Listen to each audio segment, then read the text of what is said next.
If you're an entrepreneur, then you need to watch this video. Alam kong marami sa inyo ang mga wise at masipag at may mga pangarap na mapalago ang mga negosyo nyo. Kaya naman sa video na ito, pag-uusapan natin ang 5 makapangyarihang diskarte para gawin yan, gamit ang mga inspirasyon mula sa mga matagumpay na entrepreneurs na kilala natin. Kasi 'di ba, sino ba naman ako para magbigay ng advice kung hindi ko naman na-try 'di ba? Kaya naman humingi ako ng tulong sa mga taong successful sa larangan na to. Tara, simulan na natin! Hi mga kanegosyo!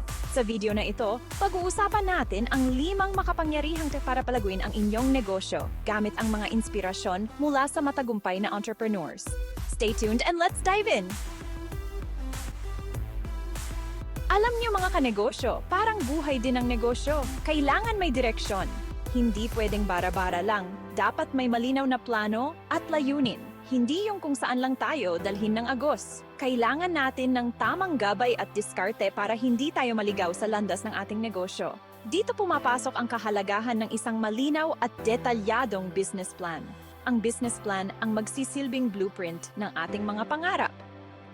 Isipin nyo na lang, parang nagbabakasyon kayo. Mas maganda kung may mapa ka, di ba? Para alam mo kung saan pupunta, saan kakain, at saan mag-stay. Ganoon din sa negosyo, kailangan alam mo ang bawat hakbang na gagawin mo.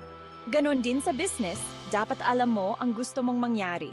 Dapat malinaw sa'yo ang iyong mga layunin at kung paano mo ito maabot. Isipin nyo kung ano ang gusto nyong ibenta, sino ang mga customers nyo, at paano nyo sila maabot. Mahalaga na kilalanin mo ang iyong target market at kung paano mo sila mapapasaya. Mag-set din kayo ng realistic goals. Hindi lang basta-basta goals, kundi mga goals na kaya mong maabot sa tamang panahon. Hindi naman yung sobrang taas agad, yung tipong aabot ka na sa langit. Dapat realistic at achievable ang mga goals mo para hindi ka ma-discourage. Step by step lang. Mga besh! Huwag magmadali, bawat hakbang ay mahalaga. Ang bawat maliit na tagumpay ay hakbang patungo sa mas malaking tagumpay. Halimbawa, si Henry Sy, yung founder ng SM Supermalls. Alam niyo ba na nagsimula lang siya sa isang maliit na shoe store? Hindi siya nagmadali. Inaral niya ang bawat hakbang.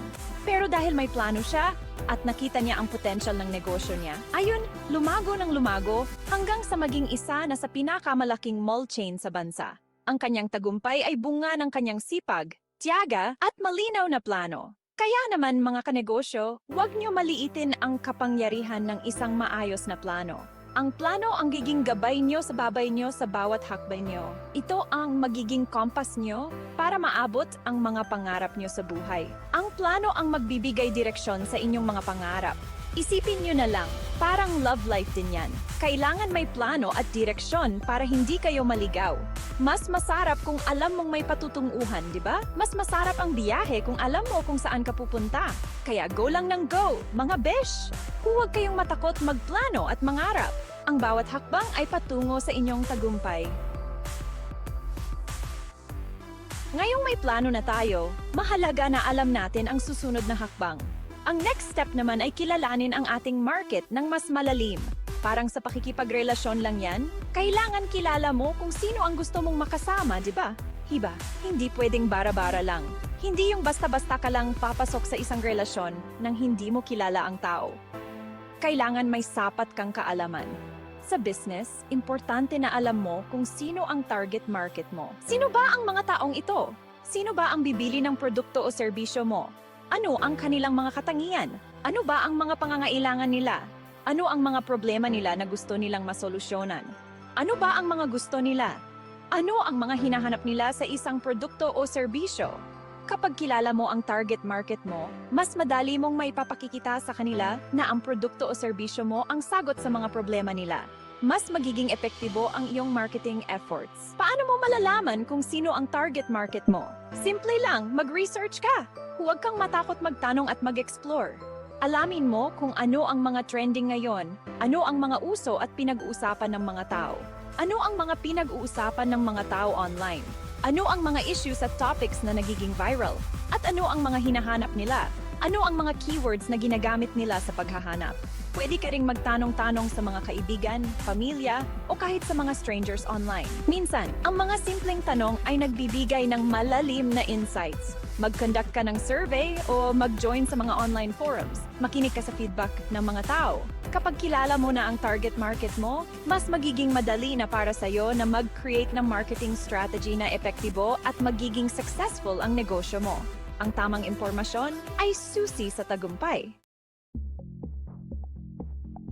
Gamitin ang social media, wag pa bebe, mag-post na.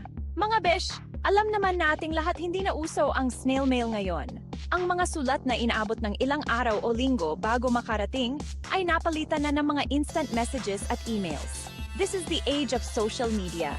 Lahat ng tao, mula bata hanggang matanda ay may kanya-kanyang social media accounts. Kaya naman, kung gusto mong lumago ang negosyo mo, kailangan mong gamitin ang kapangyarihan ng Facebook, Instagram, TikTok at iba pa. Ang mga platforms na ito ay hindi lang para sa personal na gamit, kundi para rin sa pagpapalago ng iyong negosyo. Dito mo ipapakita ang mga produkto o serbisyo mo sa pamamagitan ng mga high-quality photos at videos na magpapakita ng best features ng iyong mga produkto. Dito mo ikukwento ang kwento ng negosyo mo mula sa mga challenges na hinarap mo hanggang sa mga tagumpay na nakamit mo. At dito mo rin makakausap ang mga customers mo. Pwede kang mag-reply sa kanilang mga inquiries at comments at magbigay ng personalized na serbisyo. Pero hindi lang basta-basta magpo-post ng kung ano-ano ha. Kailangan strategic din tayo.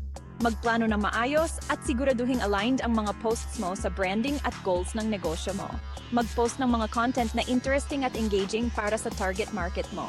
Mag-live selling ka, mag-Q&A, mag-giveaway, at mag-host ng mga contests para mas maging interactive ang iyong page. Gumawa ka ng mga nakakatawang videos na related sa iyong negosyo para mas maging memorable ka sa iyong audience. Basta anything na makakapag-stand out sa iyo from the competition.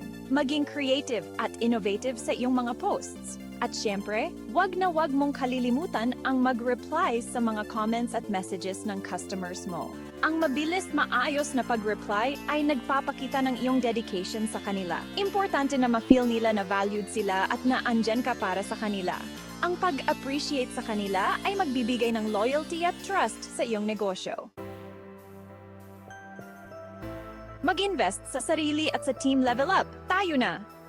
Alam niyo ba kung ano ang sikreto ng mga successful na entrepreneurs? Hindi sila tumitigil sa pag-aaral. Kasi naman, ang business world, laging nagbabago. Kaya kailangan updated ka sa mga latest trends, technologies, at strategies. Mag-attend ng mga seminars, workshops, o conferences. Mag-enroll sa mga online courses. Magbasa ng mga libro at articles. Maraming paraan para matuto at hindi mo kailangan gumastos ng malaki. At hindi lang ikaw ang dapat matuto, pati na rin ang mga tao mo. Mag-provide ka ng training programs para sa kanila. I encourage mo silang mag-improve ng kanilang skills. Kasi, at the end of the day, sila ang magiging asset ng negosyo mo. Maging bukas sa pagbabago, go with the flow. Ang business world parang dagat lang yan. Minsan kalmado, minsan naman maalon. Kaya kailangan marunong kang mag-adjust sa mga pagbabago. Huwag kang matakot sumubok ng mga bagong bagay. Huwag kang mag-stick sa mga lumang paraan kung hindi na effective. Be open to new ideas, new technologies, and new strategies. Isipin mo na lang, parang fashion yan.